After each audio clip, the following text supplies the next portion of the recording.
Descending from the waving arms on top of the Crohan Kinsella mountain, a river winds its way, hidden by a line of trees that mark its progress down the slopes, till it meets with the Aughrim and then the Avoca River at Woodenbridge.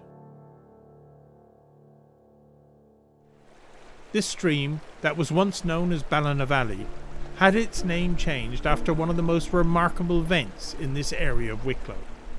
The stream today is known as the Goldmine River.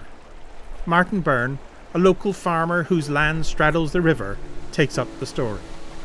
A school teacher by the name of Donoghue used to go down every morning to teach school down by this river at about 2 or 3 kilometres further down. And he started to show a little bit of wealth, spending money more so than the ordinary locals and all. And he got involved with a local girl, and they went out together and they got married, and he was telling her then where this money was coming from, and she went home and told her parents, and they couldn't believe. They kind of said, that's hardly the case. But anyway, some other people that knew him kind of came down and watched what was going on, and they realised he was getting gold in the river, and they started in 1795 to pan the river as well. Then was staged one of the most outstanding scenes in Irish history. Men, women, many carrying their children with them and boys. For 6 weeks they washed the sand, and over £3,000 worth of gold was picked up. A lot of locals started to pan, and they were saying rows broke out because each one, depending on whoever they thought the gold was, and someone else would come in and they'd rouse that.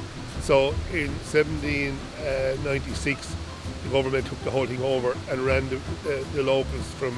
There was a law made you couldn't pan in the river bar you had a licence. The government actually built a barracks for the soldiers to protect their mining from the peasants, but they were pulled away in 1798 with the Rising and never came back. The overall operation was considered too expensive for the amount of gold they were getting.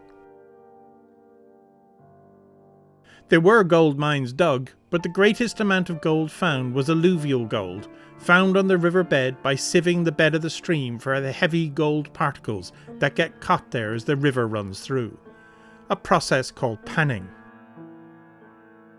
Martin kindly offered to show us panning, although he freely admits he's not very experienced at it.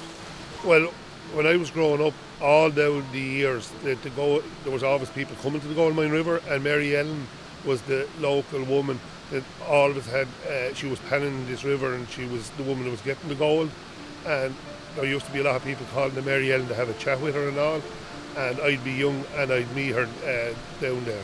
The pan Martin is using is Mary's, and it was given to Martin by a neighbour 2 years ago. And there's always the chance that you could still find a nugget in the river there that's been washed down because it's alluvial gold that has been weathered out of the bedrock. It's maybe worth a look. There are places where people have found bits, but they're a bit off the trail really. A few companies still come searching for the elusive source of the gold from higher up, but as yet nothing has ever been found. Canadians, Swedish, they've taken out licenses, they've come in with, they've electrified the land, they've done everything. Like just not this land, all the land in 2 or 3 kilometres all around the whole river, seeing where can they find the mother lode.